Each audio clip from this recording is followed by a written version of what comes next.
Hello students, पिछले video में हम क्लीवेज पढ़ रहे थे और मैंने बताया था कि किस प्रकार अंडे में क्लीवेज के द्वारा कितने भाग, किस तरह से उसमें अंडों में जो इक्वेटोरियल प्लेन है, रेडियल स्पाइरल प्लेन जो है, उस तरह से अंडे को जो है कितने भागों में प्लेन में कटता है, जिससे कि उनमें छोटे छोटे ब्लास्टोमियर्स बनते हैं। कुछ प्राणियों में छोटे और बड़े दोनों प्रकार के ब्लास्टोमियर्स बनते हैं और कुछ प्राणियों में क्लीवेज के दौरान समान ब्लास्टोमियर्स बनते हैं। तो अलग अलग प्राणियों में इनकी क्लीवेज की स्थिति अलग अलग पाई जाती है। तो मैंने कल के वीडियो में बताया था कि किस प्रकार कितने प्लेन क्लीवेज के प्लेन कौन कौन से होते हैं। अब है टाइप ऑफ क्लीवेज। कोरक खंडों की नियति के आधार पर विदलन को हम फर्स्ट जो है वो तो हम कोरक खंडों की नियति के आधार पर बांट सकते हैं। दूसरा है पीतक की मात्रा और वितरण प्रतिरूप के आधार पर हम क्लीवेज को बांट सकते हैं। तो फर्स्ट है types of cleavage on the basis of the blastomeres. Blastomeres के आधार पर विदलन के दौरान बनने वाले जो ब्लास्टोमियर्स हैं वो भविष्य की नियति के आधार पर उसकी दो प्रकार की हो सकती है। फर्स्ट है डिटर्मिनेट क्लीवेज और सेकंड इनडिटर्मिनेट क्लीवेज। तो दो प्रकार के खंड जो हैं उसमें पाए जाते हैं। फर्स्ट वाले जो खंड है वो कुछ खंड जो है वो डिटर्मिनेट क्लीवेज के दौरान के होते हैं। डिटर्मिनेट क्लीवेज का मतलब होता है कुछ जंतुओं में क्लीवेज के फलस्वरूप बनने वाले जो ब्लास्टोमियर्स हैं उनका भविष्य पूर्व निर्धारित रहता है। मतलब उनको पता होता है कि आगे चल के कौन सा ऑर्गन बनाना है।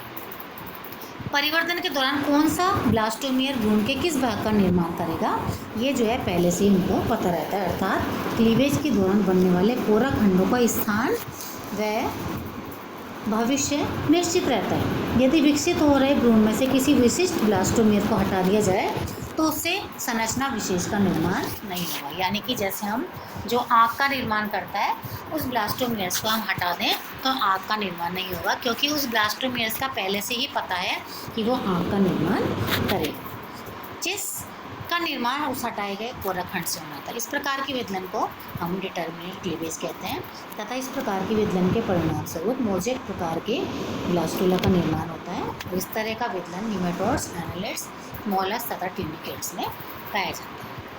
फिर है इनडिटर्मिनेट क्लीवेज। तो एक कशेरुकी प्राणियों में क्लीवेज के दौरान बने कोरक खंडों का या ब्लास्टोमियर्स का भविष्य पूर्व निर्धारित नहीं होता। मतलब कोई सा भी ब्लास्टोमियर्स कोई से भी ऑर्गन का निर्माण कर सकता है। ब्लास्टोमियर का भविष्य निर्धारित न होकर परिवर्तनशील होता है। अतः विकास के दौरान यदि किसी ब्लास्टोमियर को हटा दिया जाए तो भी विकसित हो रहे भ्रूण में किसी भी संरचना की कमी नहीं होगी। यदि किसी ब्लास्टोमियर का स्थान भी परिवर्तित कर दिया जाए तो विकसित हो रहे भ्रूण पर कोई प्रभाव नहीं पड़ता तथा सामान्य भ्रूण बनता है। ऐसे क्लीवेज को जिसमें ब्लास्टोमियर का भविष्य पूर्व निर्धारित नहीं होगा, इसे हम कहते हैं इनडिटर्मिनेट क्लीवेज। अनिर्धारित विदलन के फलस्वरूप बने ब्लास्टोमियर के भविष्य में लचीलापन होता है। कोई भी ब्लास्टोमियर अन्य किसी खंड को प्रतिस्थापित कर सकता है। ऐसे विकास को हम रेगुलेटिव डेवलपमेंट कहते हैं। अब सेकंड है types of cleavage on the basis of amount and distribution pattern of the योग। सभी जंतुओं के अंडों में कम या अधिक मात्रा में योग पाया जाता है। योग अंडे में संचित भोजन का कार्य करता है। ये भ्रूण के निर्माण में भाग नहीं लेती है, परंतु अंडे में पीतक की मात्रा व उसका वितरण क्लीवेज को प्रभावित करता है। विदलन की दर पीतक की अपेक्षा सक्रिय कोशिका द्रव में अधिक होती है। तो पीतक की मात्रा और उसके वितरण के आधार पर हम क्लीवेज को दो भागों में बांट सकते हैं, एक तो होलोब्लास्टिक क्लीवेज और एक न्यूरोब्लास्टिक क्लीवेज। होलोब्लास्टिक क्लीवेज के विदलन में खांचे अंडे को पूर्ण रूप से दो ब्लास्टोमियर में विभाजित करती है। इस तरह का विदलन फिर दो प्रकार का होता है, एक तो इक्वल होलोब्लास्टिक क्लीवेज। इस प्रकार के क्लीवेज में अंडे में पूर्ण विभाजन होता है तथा बनने वाले सभी जो ब्लास्टोमियर है वो समान होते हैं, जैसे कि आप चित्र में देख रहे हैं। इस तरह की क्लीवेज सूक्ष्म पीतमिक माइक्रोलेसिथल या आइसोलेसिथल प्रकार के अंडों में पाई जाती है। इस प्रकार के अंडों में पीतक की मात्रा कम होती है, जैसे एम्फियोक्सिस और सभी स्तनधारी प्राणी। फिर है अनइक्वल होलोब्लास्टिक क्लीवेज। इस तरह के विदलन में जो विदलन खांच अंडे को पूर्ण रूप से तो विभाजित करती है, परंतु विभाजित होने वाले कोरक खंड आकार में समान नहीं होते। इस तरह का विदलन मीजोलेसिथल और टीलोलेसिथल प्रकार के अंडों में पाया जाता है। इन अंडों में पीतक प्राणी ध्रुव की ओर कम, किंतु एनिमल पोल की तरफ, प्राणी ध्रुव की तरफ कम, वेजिटल पोल की तरफ ज़्यादा पाया जाता है। इस प्रकार का विदलन मेंढक और मछलियों के अंडों में पाया जाता है। इनमें प्रथम दो विदलन तो पूर्ण एवं समान भंजी प्रकार के होते हैं। इसके फलस्वरूप 4 कोरखंड परिणाम के बनते हैं। तो ये जो है इसमें अलग अलग ब्लास्टोमियर्स बनते हैं, जिनकी जो आकार होता है वो अलग अलग होता है। तीसरा विदलन असमान प्रकार का होता है। इसमें 2 प्रकार के कोरखंडों का निर्माण होता है। प्राणी ध्रुव की तरफ के तो माइक्रोमियर्स और वेजिटल पोल की तरफ मैक्रोमियर। अब है मीरोब्लास्टिक क्लीवेज। इस तरह के विदलन में मैक्रोलेसिथल और सेंट्रोलेसिथल अंडों में पाया जाता है। इन अंडों में पीतक की मात्रा बहुत अधिक होने के कारण विदलन खांच केवल सक्रिय कोशिका द्रव का ही विभाजन कर पाती है। पीतक वाला भाग जो है वो अविभाजित रह जाता है। इसे हम मीरोब्लास्टिक क्लीवेज कहते हैं। इस विदलन के फलस्वरूप अंडा पूर्ण रूप से पृथक होकर खंडों में विभाजित होता है। इस तरह की विदलन फिर 2 प्रकार के हो सकता है, एक तो डिस्कोइडल और एक सुपरफिशियल। डिस्कोइडल मीरोब्लास्टिक क्लीवेज में सभी मैक्रोलेसिथल और टीलोलेसिथल अंडों में इस प्रकार का क्लीवेज पाया जाता है। ये आपको मीरोब्लास्टिक क्लीवेज दिखाया गया है, जो कि सेंट्रोलेसिथल अंडों में पाया जाता है। इसमें डिस्कोइडल में सभी जो मैक्रोलेसिथल और टीलोलेसिथल अंडे होते हैं उनमें विदलन जो है वो केवल प्राणी ध्रुव के सक्रिय ध्रुव तक ही सीमित रहता है। पीतक ध्रुव अविभाजित ही रहता है। इस प्रकार के विदलन के परिणाम स्वरूप डिस्क समान रूप का विकसित होता है। इसे हम डिस्कोइडल मीरोब्लास्टिक क्लीवेज कहते हैं। इस प्रकार के विदलन मछलियों, अस्थिल मछलियों, रेप्टाइल, एविज और मोनोट्रोन्स में पाए जाते हैं। अब है सुपरफिशियल मीरोब्लास्टिक क्लीवेज। इस प्रकार का विदलन सेंट्रोलेसिथल अंडों में पाया जाता है। इन अंडों में पीतक अंडे के केंद्रक में संचित होता है तथा सक्रिय कोशिका द्रव सतह या परिधि की तरफ पाया जाता है। मीजोलेसिथल अंडों में केंद्रक अंडे के मध्य में पाया जाता है।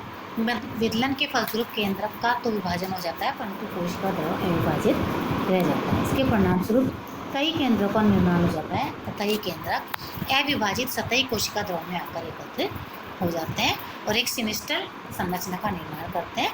इसके पश्चात कोशिका द्रव विदलन खांचों द्वारा विभाजित होकर पीतक के चारों ओर कई कोशिकाओं का निर्माण करता है। इस तरह का विदलन कीटों तथा आर्थ्रोपोड संकुल प्राणी में पाया जाता है। इसमें आपको चित्र दिखाया हुआ है। इस प्रकार से इनमें सुपरफिशियल जो है पाया जाता है। तो ये आपको ये चित्र जो है सुपरफिशियल क्लीवेज का। अब है लॉ ऑफ क्लीवेज। इसमें जो है बहुत सारे साइंटिस्ट ने अलग अलग जो है इसमें नियम दिए कि क्लीवेज के क्या क्या नियम होते हैं। इसमें सबसे पहले है सैकविक का नियम। सैकविक ने जो है बताया कि विदलन जो है विदलन के दौरान समान पुत्री कोशिकाओं में विभाजित होने की प्रवृत्ति होती है। इसके अलावा प्रत्येक नए विभाजन की विदलन खांच अपने से पूर्ववर्ती विदलन तल के समकोण पर विभाजित करने की प्रवृत्ति रखती है और नवनिर्मित कोरक खंडों में गोलाकार आकृति धारण करने की प्रवृत्ति पाई जाती है। इसी प्रकार हार्टविग ने बताया कि प्रत्येक विदलन में केंद्रक तथा माइटोटिक स्पिंडल अंडे या कोरक खंड के सक्रिय कोशिका द्रव मध्य में स्थित होते हैं और माइक्रोलेसिथल और आइसोलेसिथल अंडों में ये तरकुरेशी मध्य में स्थित होते हैं। बेलफेयर ने बताया कि जो विदलन की दर अंडों में पीतक की मात्रा के इन्वर्सली प्रोपोर्शनल होती है। इसके बाद फ्लूजर नियम उन्होंने भी बताया कि जो है तरकुरेशी सतह कम प्रतिरोध वाली दिशा में बनते हैं। अब है विदलन जो है ये इसके क्या महत्व है भ्रूणीय विकास में। जो क्लीवेज है इसका क्या महत्व है?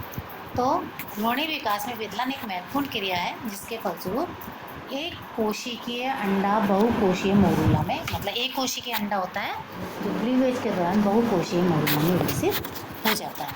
इस क्रिया के महत्व निम्न प्रकार है। फर्स्ट, विदलन के परिणाम स्वरूप जाइगोट बहुकोशीय भ्रूण में रूपांतरित हो जाता है। सेकेंड, क्लीवेज में भ्रूणीय अंगों के निर्माण हेतु पूर्व निर्धारण की प्रक्रिया होती है। थर्ड, क्लीवेज के दौरान ब्लास्टोसील कैविटी का निर्माण होता है। फोर्थ, क्लीवेज के दौरान कोरक निर्माण की तैयारी भी होती है। तो इस प्रकार से जो है क्लीवेज के दौरान एक कोशीय अंडा जो है बहुकोशीय जाइगोट जो है बहुकोशीय जाइगोट में तो इस प्रकार जब क्लीवेज